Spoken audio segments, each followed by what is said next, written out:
Nope, don't care. So, I'm adding on today to talk about medical history. It's important. Too many people out here believing stuff. I have no idea what they're believing in, where they're getting it from. Google it, people, Google it. So, the first thing I want to talk about medical history is speak to your elders. And again, I'm sorry if you're adopted or whatever else, try and find out the medical history. But let the elders speak, record them. Listen to the family history, listen to everybody, listen to anything that's ever happened in the family and how they were treated. Document it.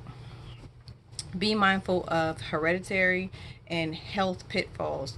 Adjust before you befall the same circumstance. You know, there's some people that high blood pressure runs in the family, diabetes, etc.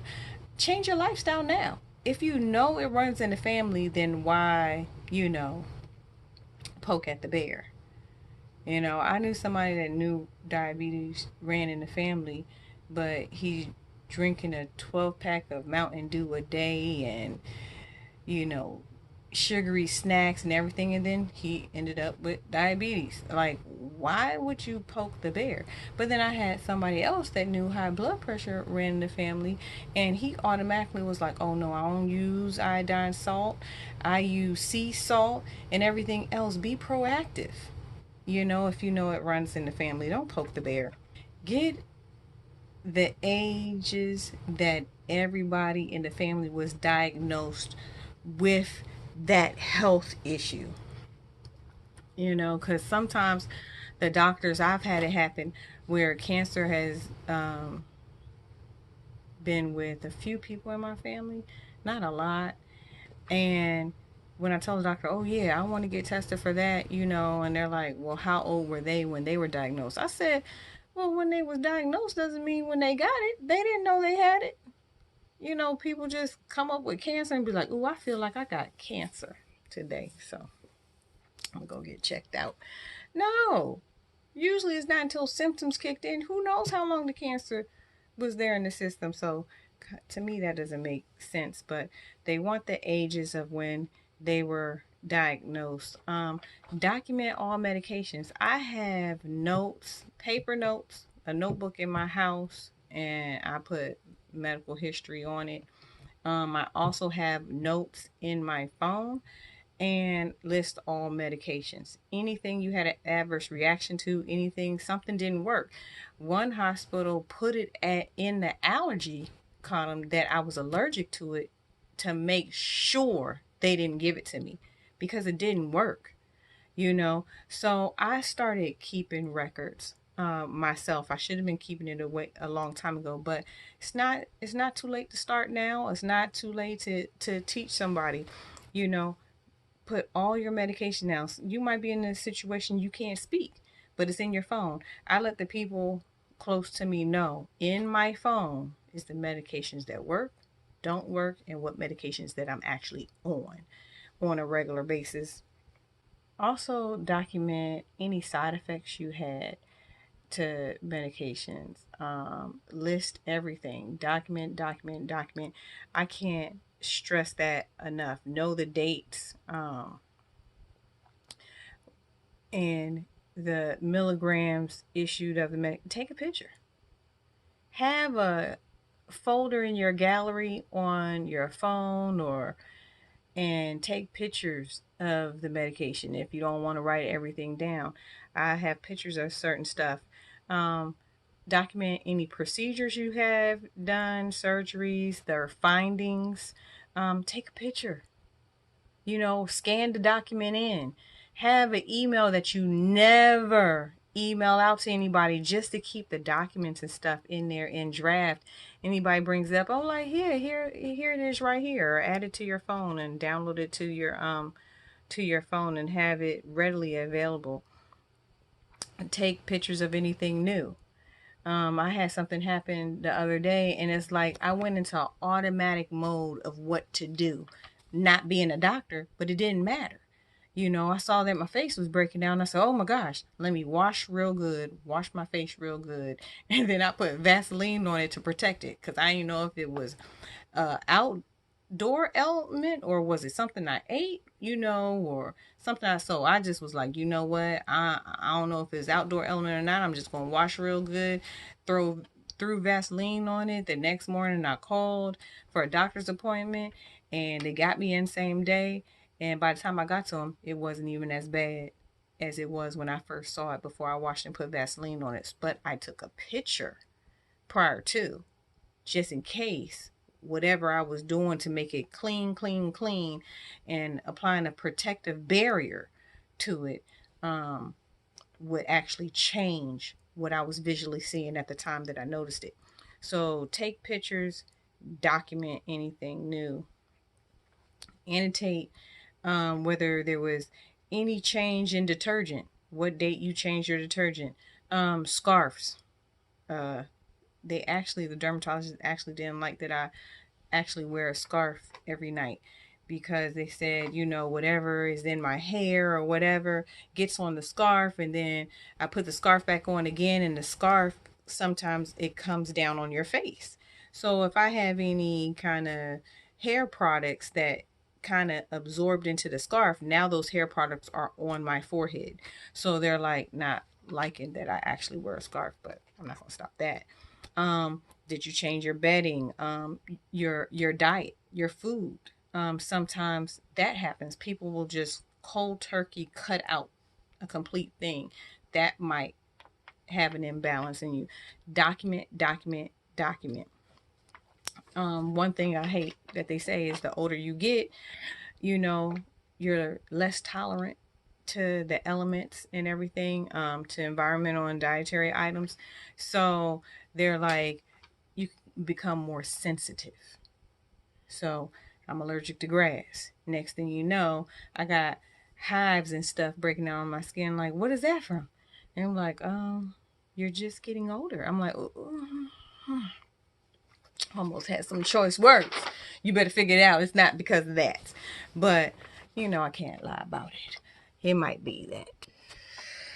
So, another thing, nope, don't care. I just want to stress out, I'm going to talk about retraining your body. I don't call it diet.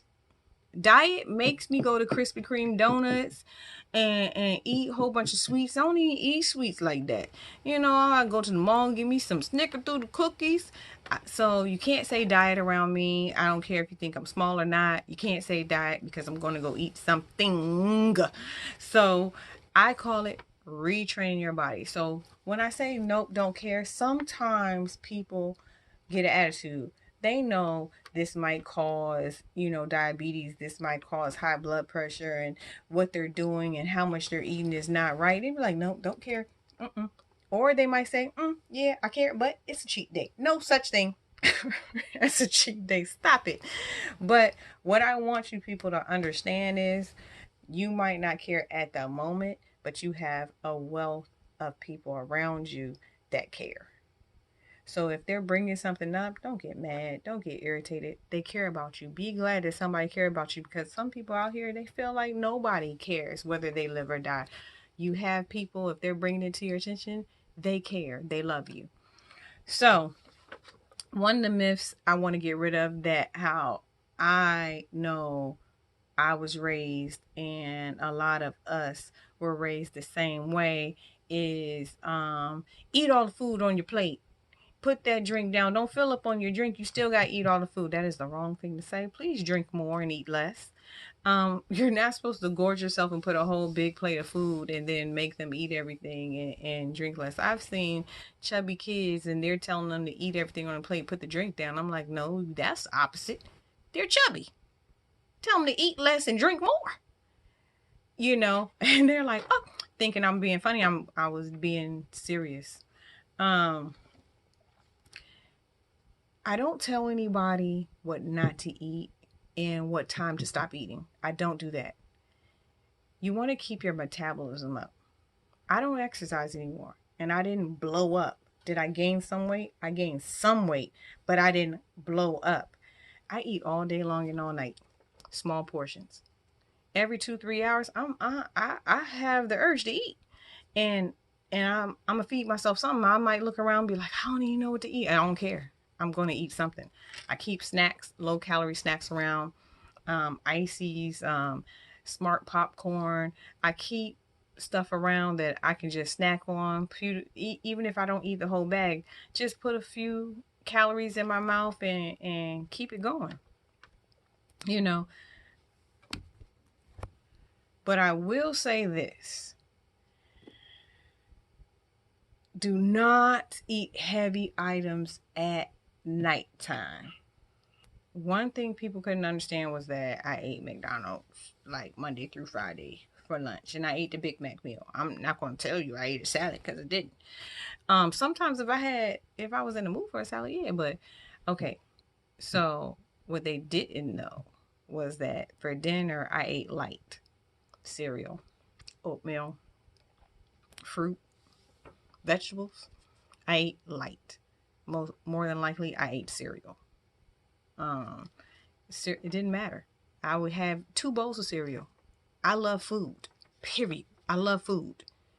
So the thing is, Google it. How long it takes your body to digest food, but it takes hours. So if you eat something heavy at night and then you go to sleep, you're making your heart work that much harder to still digest the food because your body's not going to stop working of what you put inside of it. It's not. So think about it. You're not doing that much at night.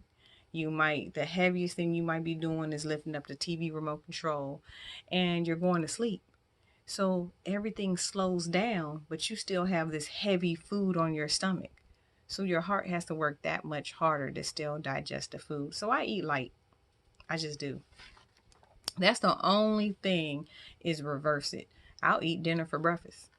I'll make a plate, take it to work, and I'll have that for breakfast. But at nighttime, I eat cereal. So another thing I used to hear people say, especially if they stop exercising, is my muscle turns into fat. There's no such thing. I don't know where they get that from. Muscle doesn't turn into fat. It's impossible. Okay? If you stop working the muscles shrink.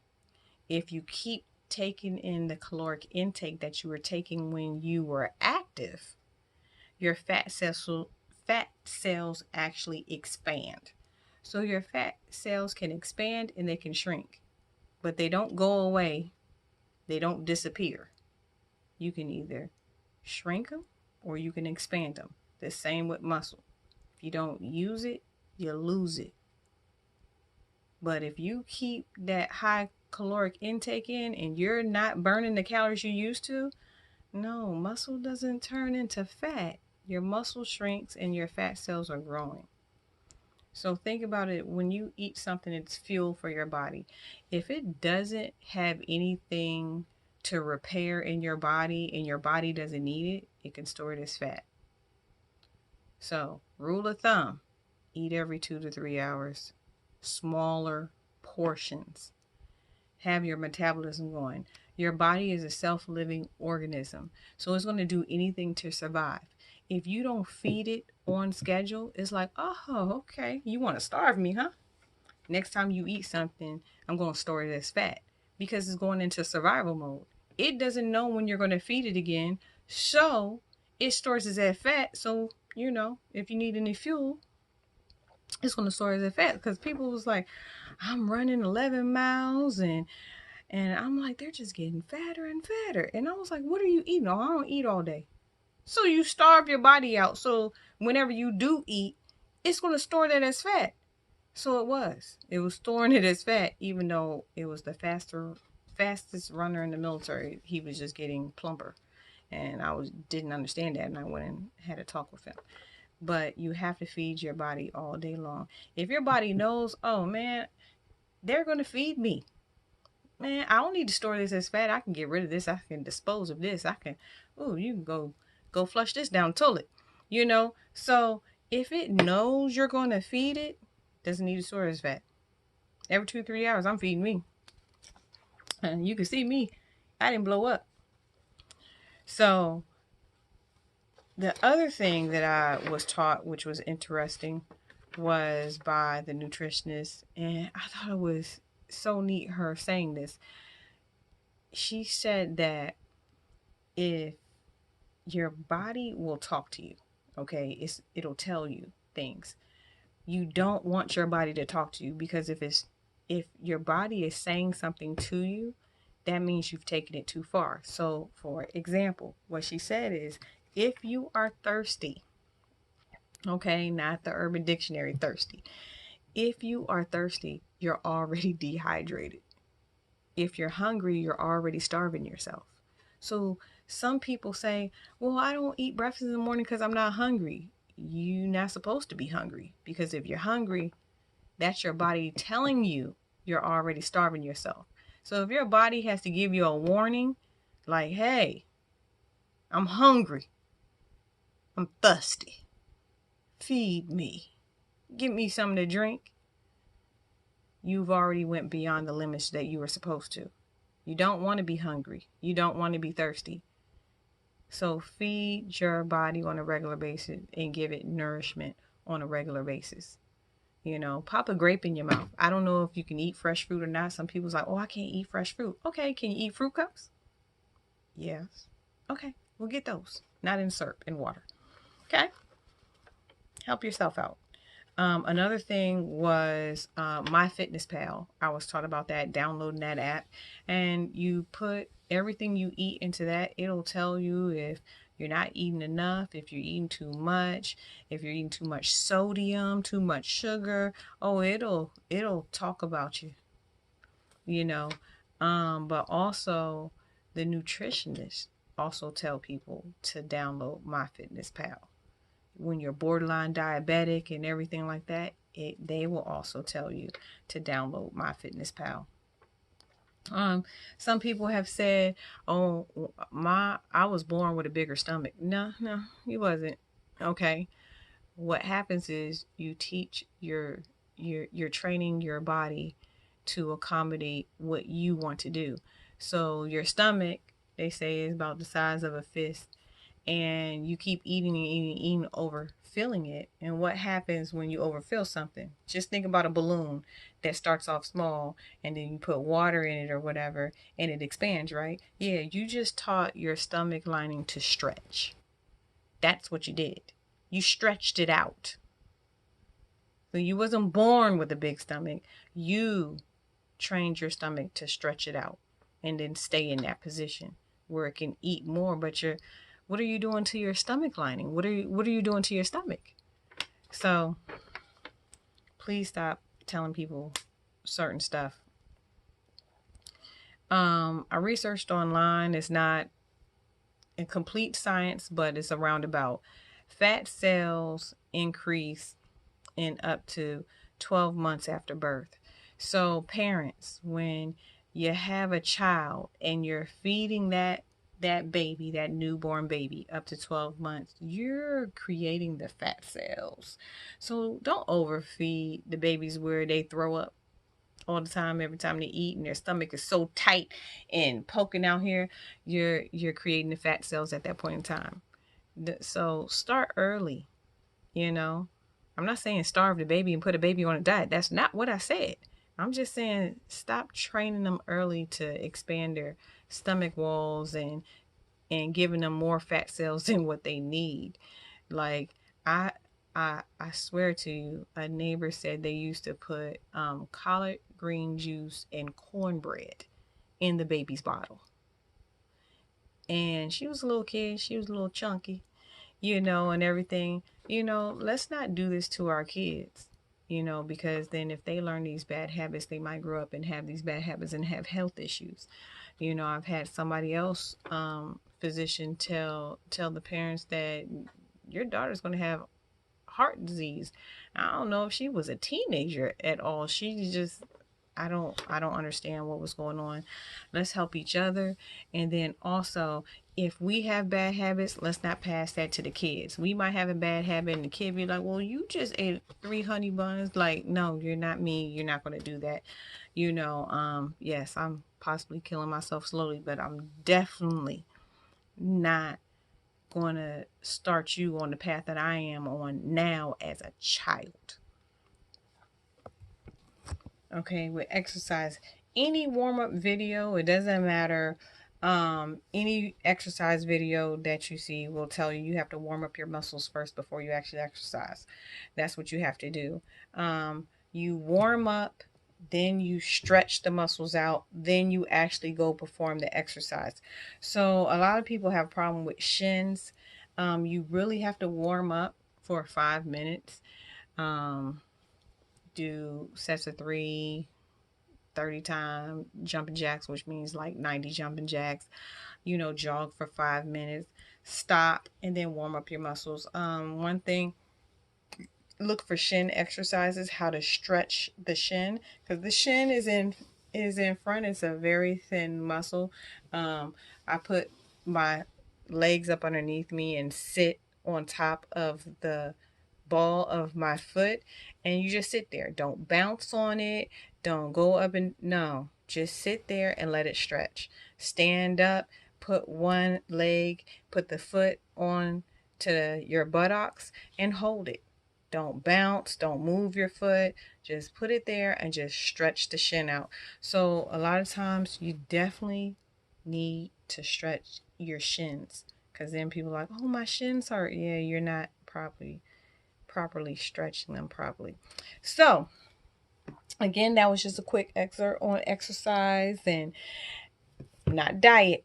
We don't diet. I'm about to get a Krispy Kreme donut right now because I said it twice. We don't do that. We're retraining our body. We're getting rid of everything we were taught when we was growing up. So don't eat your whole plate and put your drink down. No, do a smaller portion on your plate.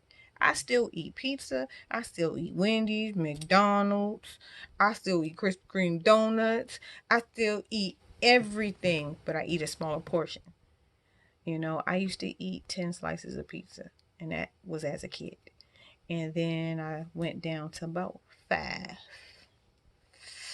And now I'm down to like 2, 3. But I try and keep it no more than 2 slices of pizza. And with MyFitnessPal, it'll let you know how many calories with your lifestyle that you can eat on a regular basis. So if I eat a heavy calorie something that day, I know for the rest of the day I can't have a heavy caloric anything. Man, I used to wait till midnight. I ain't even gonna lie to you. At midnight, I'm like, ooh, my calories started over. Time to eat again. Because I would be like, man, I'm eating carrots. Man, I didn't even know carrots had calories. Man, I can't even put ranch dressing on this plate with these carrots.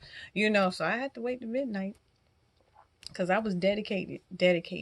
And females, we lose weight different than dudes. We cannot go on a diet with a dude and think that we're going to lose at the same rate. We are built to store things in places on our body. Talk to your physician.